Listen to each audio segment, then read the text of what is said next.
السلام علیکم پیارے بچوں، امید ہے کہ آپ سب لوگ ٹھیک ہوں گے۔ آج کے لیکچر میں ہم سیکھیں گے کہانی۔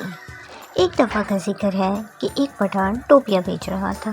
وہ بہت تھک گیا تو آرام کے لیے درخت کے نیچے لیٹ گیا اور سو گیا۔ اسی درخت پر کچھ بندر رہتے تھے۔ انہوں نے اس کی ساری ٹوپیاں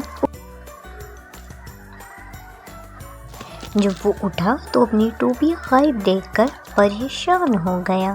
اس نے ادھر ادھر دیکھا مگر ٹوپیاں نہ ملی۔ اچانک اس کی نظر درخت پر پڑی۔ اس نے کیا دیکھا؟ اس نے دیکھا کہ بندر درخت پر بیٹھے ٹوپیوں سے کھیل رہے تھے۔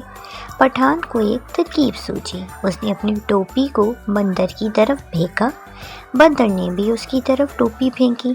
اس طرح پٹھان پھینکتا گیا اور بندر بھی۔ اس طرح پٹھان کو اپنی ساری ٹوپیاں مل گئی۔ امید ہے کہ آپ کو آج کا لیکچر اچھا لگا ہوگا اور ہم نے اس کہانی سے سیکھا کہ کبھی ہار نہیں ماننی چاہیے۔